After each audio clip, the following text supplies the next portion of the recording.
Hello, hello, and welcome to the anniversary episode of Tumorously Yours. Yes, it's our first anniversary already, and we are extremely grateful to all the people who have shared their stories on Tumorously Yours, and we're very, very thrilled that 1 year has gone by. And it's my birthday, so it's my birthday episode. Welcome to this episode, and thank you so much for tuning in. So now the special thing about this episode is the guest of this episode is the host of this episode, Tamanna Punjabi, and I'm going to be the one who's going to ask the questions. This is something which I've been wanting to do for a very long time, and I'm very, very happy that I get to do this today. Let's jump right into it. I've known Tamanna for more than 10 years, since 10th standard, almost 20 years. It's been a while. And very nervous to be on this side of the podcast, but I think it'll be fun. To start off with, I want you to go back to the moment when you found out that you got to know that you got detected with cancer.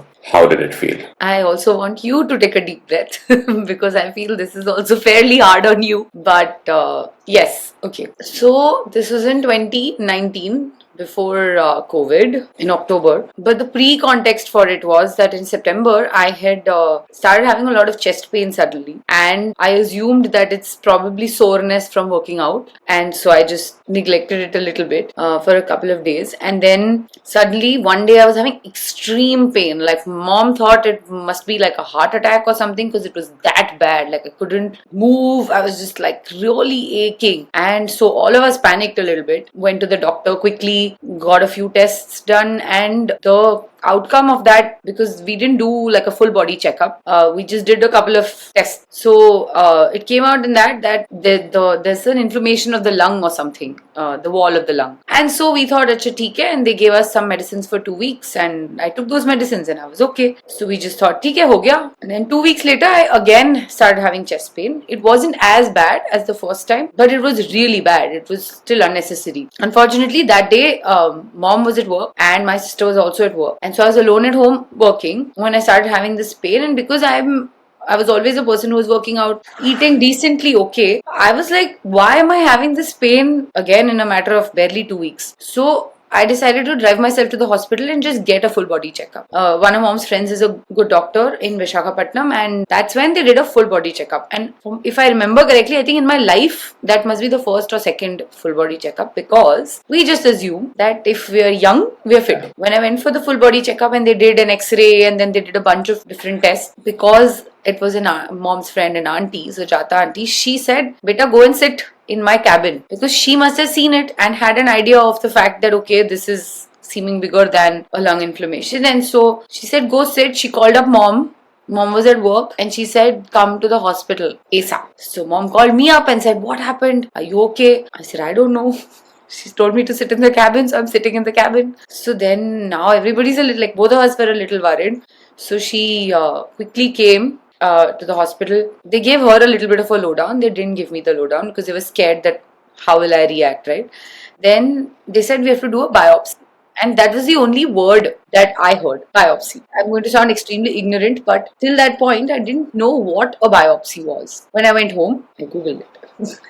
And Google said it's a test to figure out if it's a cancer or not. And that night, I was like, oh my God. It's like, now is this what is going to happen? And I was really like, okay, I'm hoping not. And then they figured out that it was a 10 centimeter tumor, very close to the heart. So then that went for all the tests. It went to 3 different places to figure out if it's cancerous or not. And I remember the date very clearly. We were supposed to get the results and go to the doctor on the 12th of October in 2019. And before, in that 10-day span between where we were waiting for the results, we went a bunch of times to the cancer hospital. And I think a little bit of acclimatization started happening. If I'm going to a cancer hospital, it could be 50% cancerous. But nothing still prepares you, but still. And then when we went on 12th, the doctor there said, okay, you have lymphatic cancer, it's a tumor, we can't remove it with an operation, so we're going to have to do chemotherapy and radiation and everything. And at that point, I was applying for my MBA.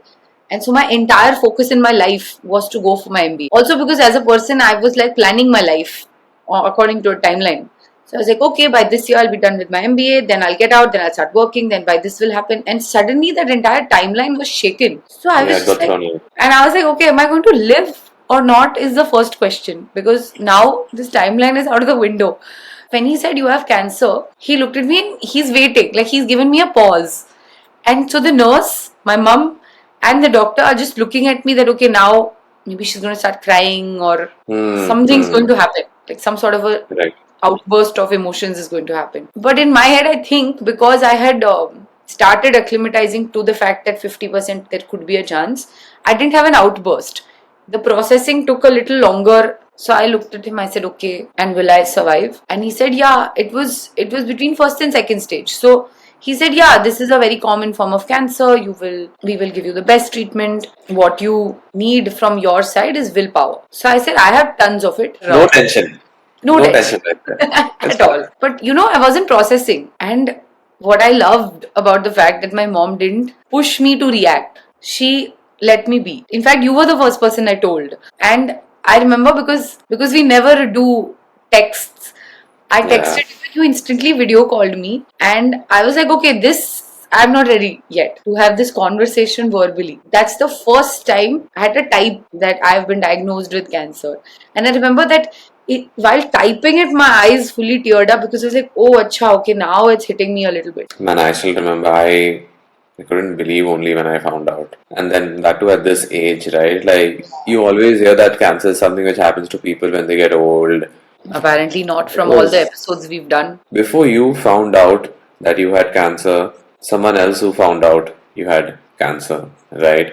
And do you want to talk about that? Yeah, yeah. So actually, the doctor had called mom and given her a hint, I Mm. think, because she didn't want to react in front of me. I might get, sadder seeing her sad. So she got to know at work, and she was in school. She's a teacher. So she has cried at work in the staff room and then cried on the way back in the bus and then come home looking normalish. But what was really nice, I felt, was that she didn't force me to have like a reaction to her reaction. She let me have my own reaction. We were supposed to get the result on 12th of October. On 11th, my mom and I have gone to a bar and we have had a drink each. We have listened to live music because we were like, Kal is the judgment day. We were like, Pata nahi kya hone wala hai Don't know kal. what's gonna happen.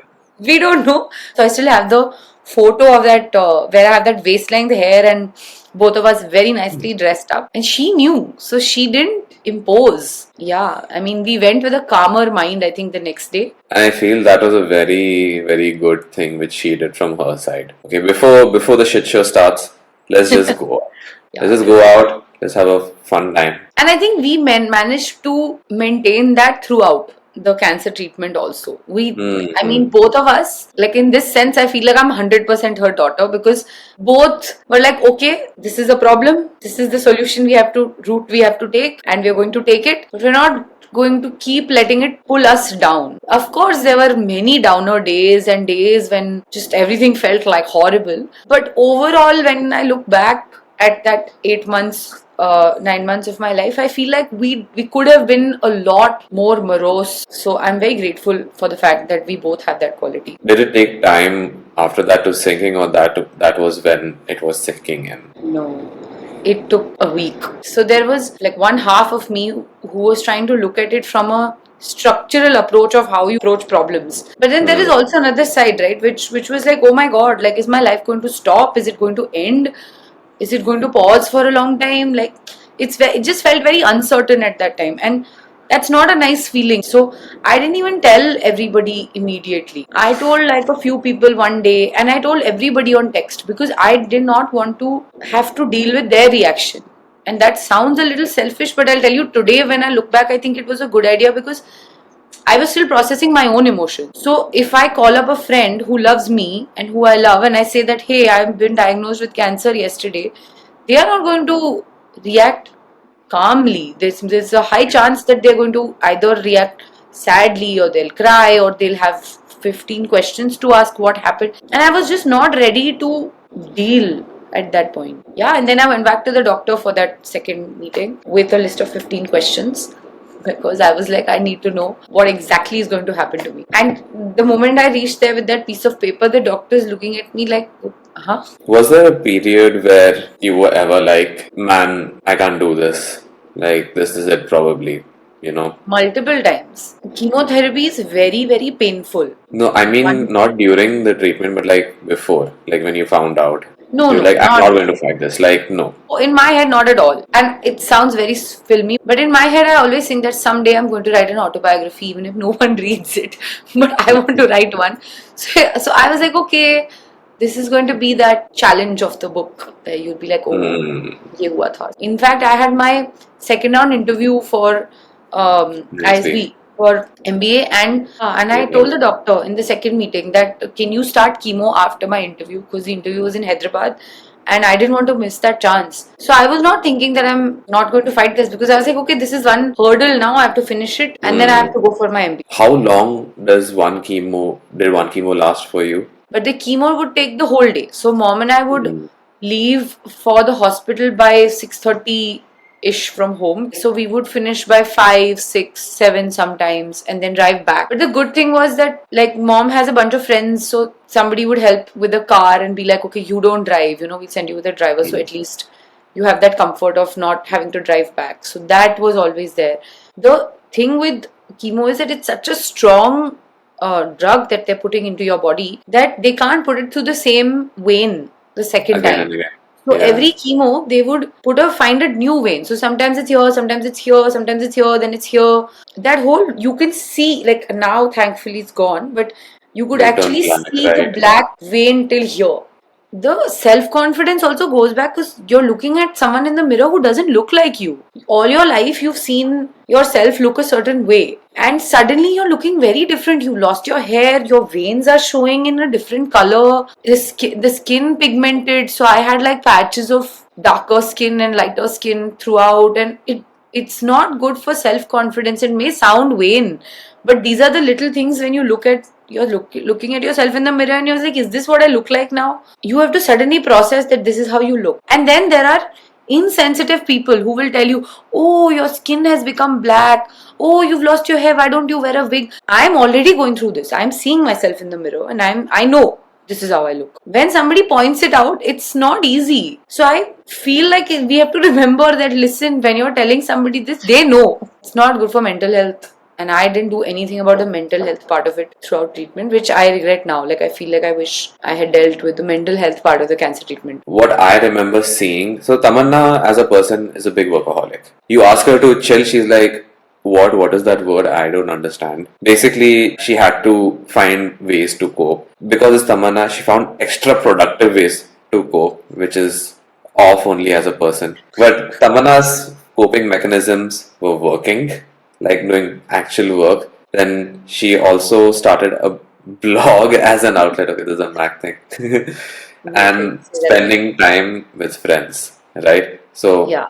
do you want to elaborate on how each of these like mechanisms helped you and like why you had to do these things to help you cope? Yeah, so I think we've spoken about this in some episodes earlier, and if you watched it, those who are listening, you'll know that this will sound a little repetitive, but every cancer patient is looking for normalcy. This is our way of trying to be like, okay, no, we'll be okay. I was working freelancing with this company in Bombay. They were very kind when I told them that, okay, I've been diagnosed with cancer, and once every 3 weeks I'm going to have chemotherapy. So the day of chemo and the next day is going to be a leave because I can't possibly work. But the rest of the days I can, figure and I'll work if you're okay with that. And they were very kind. They said, yeah, of course. Then I didn't feel like, oh my god, my life has stopped. So all my life I used to think I want to write a blog, but I never thought of a topic that was worth writing about that's not already been written about. And when the cancer diagnosis happened, I said, okay, look, this is my journey.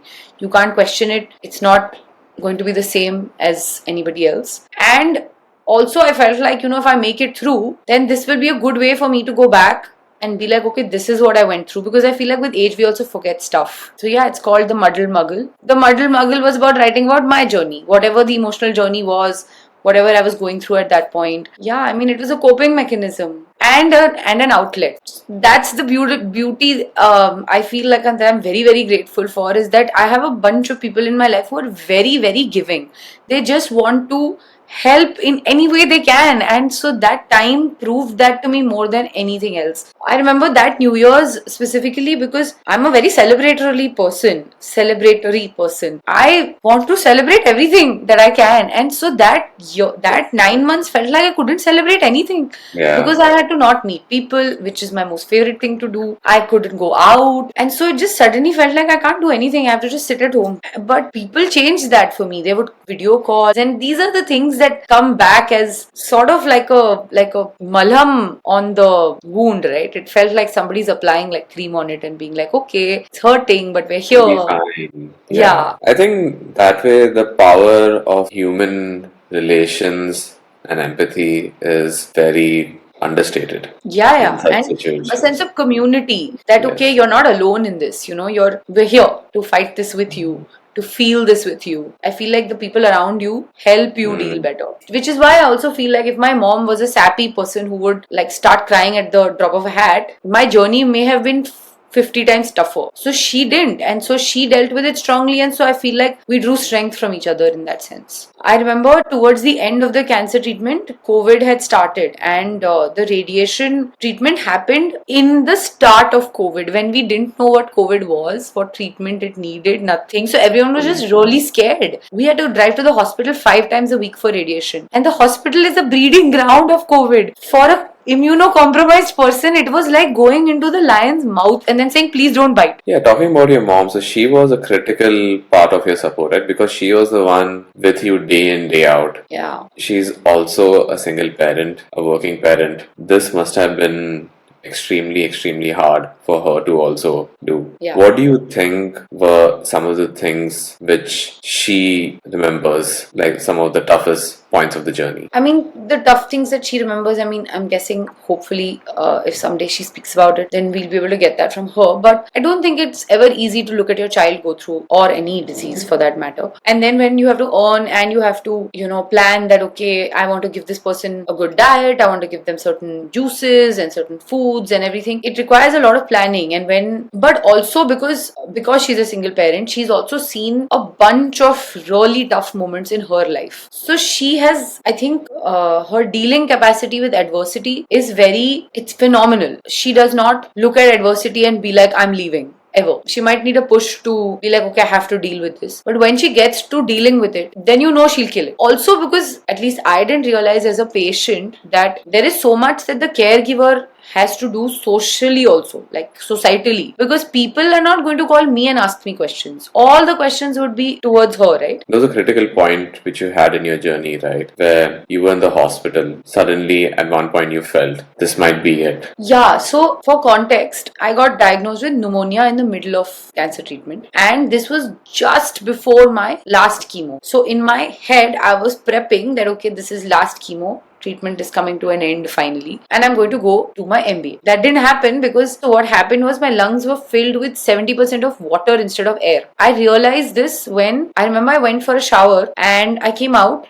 and then I slept for just like half an hour because I was so exhausted. I felt like I'd run a marathon and come. And it was a 5-minute shower. That's it. So then the doctor did a few tests and he said, right now you have to be admitted. 70% you're filled. How have you not realized? And then I was there for 21 days in the hospital. Within like 2 days or I don't know, 1 day, I was in the ICU on a ventilator for 4 days. They said ki her lungs are fully now like not able to do the thing. So we have to put a ventilator to help them. And that room really gave me the fear that even cancer didn't give. I was pinned to the bed with multiple wires and machines on me. They said, we'll put a bedpan for you. You pee here, you poop here. And I was like, oh my god, like I'm an independent person. How can I be lying down and now somebody else is going to, as an adult, do this? So I said, no, I need to go to the washroom. They said, you cannot stand up. So even for a glass of water, I had to press a button. The nurse had to come, hold the glass, hold me with one hand,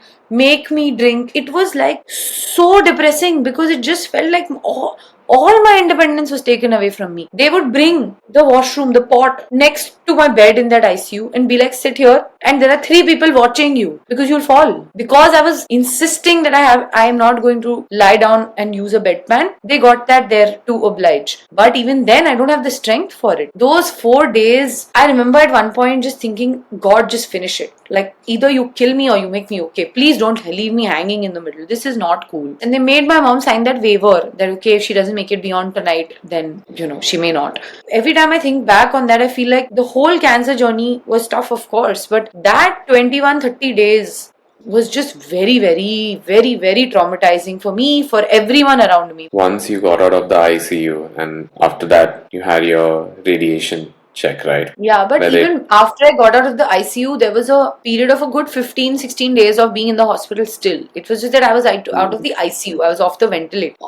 My hand was swollen because they would keep putting different things. It just felt like now I'm out of the ventilator, it's still not getting better. I'm still like, this is just not ending. It just kept feeling like this is not ending. Then I had a month of radiation after. I feel like that changed a lot of perspective for me. I was like, okay, if I make it out of this alive, I really need to do certain things that I need to keep doing, which I had not done earlier. Like taking time off to chill, making sure that, because I was always working out, but it was not a necessity at that point. It was like, okay, I should do this because it's good. Now it's a necessity. Now I will not skip it. Just going for my checkups, expressing better, so many things. I think it definitely changed it for the better. Like, you should never like take your health for granted. You should work out, you should eat right, you should take time off. Yeah, but the thing is, Adnan, we know this. Everybody knows this. Yeah, everybody knows this. Correct. Even as an adult, we hear this, we read this, we know this, people will tell us this. Correct. The struggle is that you implement it after something this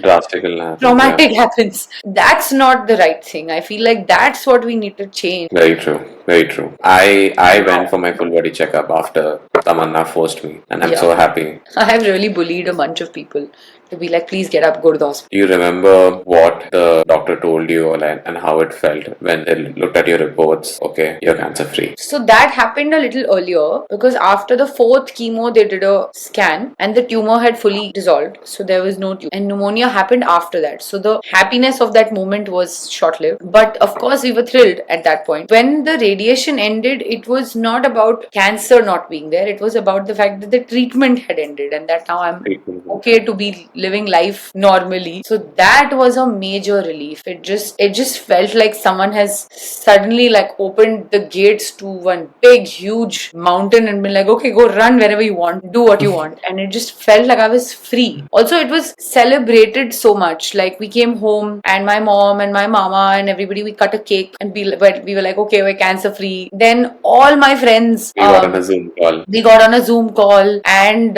laughed and talked and did a bingo with all sorts of things about that journey. It felt like it's the end because of that. And so I'm hoping it's the end and it doesn't come back ever. In that Zoom call, I realized how many people have, been in touch with you, been talking to you throughout your journey. Shit, man, what a journey. There are so many things that I learned just like by observing you go through this journey. All of them have an overarching theme, is that you know how to turn a negative into a positive using everything, all the tools you have at your disposal. And that is not a small people listening to this podcast are going to be like, praising but I'm the host only. Right, but this is, I'm not looking at all of that right now. I'm just telling you as a friend. In life, generally, there are more negatives than positives. So if you can do this, things will be a little better. There are more positives than negatives. And exactly.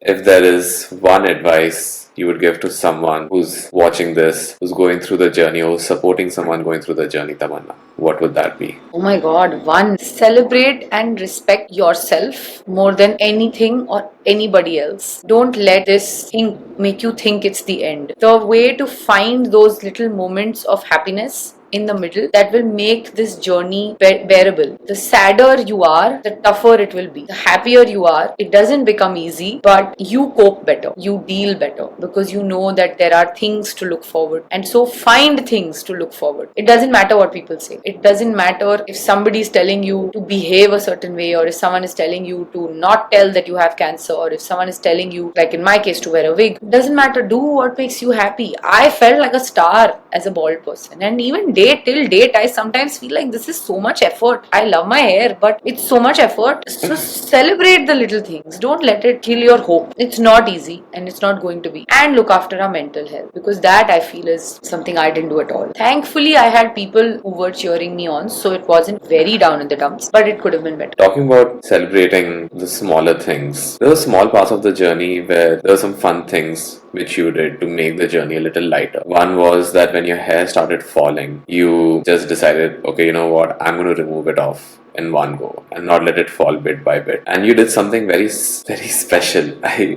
would say. I mean, my boyfriend was coming into town, and I wanted to shave because a lot of my hair had fallen off in clumps. It was just really untidy. There was just like parts and parts of hair, and I was just feeling really like this is messy. It just didn't feel clean, and I was like, okay, if it's anyway going to fall, might as well just shave it off. But he said, no, I am going to come and shave it off. So it became a fun activity, because he came and he was sitting, and there was another friend who's your brother who was sitting there, and there were a bunch of 3-4 of us sitting there, and we were just all laughing, and it was a whole fun thing, which could have been a really sad thing, but it wasn't. Turning a negative into a positive. That's what I'm talking about. But also here in this case, it was also a very combined effort. And celebrating also lots of things, not just my birthday. I remember that was my cancer birthday, but COVID had started 3 days before my birthday. The lockdown had started, so there was no way I could meet anybody or do anything. But two friends, Zepha and Mustu, had come down with a cake and flowers, and so many people sent so many things, just ways of reminding me that listen, celebrate. Doesn't matter if you're alone. It was just mom and me at home. Also to all the guests that have come on our show, I feel like the common thing that we've noticed is the fact that they've managed to find positives in the sea of multiple negative things that are happening simultaneously, and that is the learning. One of the things you wanted to do was start this podcast. Why? Throughout my journey, I kept feeling that I wish I knew what people went through when they were going through cancer, and I didn't know enough people going through it at that point, apart from Elizabeth auntie, who we spoke about in the first episode. One was this lack of sense of community. I wanted to do something to build that. Second is that there is so much taboo around the word cancer. Why are you telling people you have cancer? Why are you walking around bald? People will know you have cancer. Don't tell anybody. Keep it a secret. Why are you making a blog? These are actual things that people have said to me. Why do you need to write about it? You'll finish it, you'll be fine, then nobody will know. But why should nobody know? My point is that why should nobody know? It's not like I have done something wrong. In fact, with this disease, the sad part, it is so prevalent today. Everyone we know knows someone who has gone through cancer or is going through cancer. Hiding it is not going to help. In fact, I feel like if you know more, you are better prepared. Not just from a technical point of view of treatment, from a point of view of emotional support. What is it that you need to do for yourself emotionally if you have to go through this disease? What is it that you should expect the patient to go through if you are a caregiver? What does it feel like to lose someone to this disease? How are they coping with their life? I wanted to hear people's perspectives, people's journeys, and know how did they deal with it. So I started it with that intent, and thanks to you, we have managed to implement it. It's a very close to my heart project, and I feel like as a survivor, it's a lot easier because of the fact that I've made it through. For those people who have lost someone, just way tougher than me talking about. If what you say is giving strength to someone somewhere, these stories have the power to affect change in a positive way. So why not? Well, in that spirit, I would like to thank you. And me, you. That marks 1 year of Tumorously Yours. And hopefully many more to come.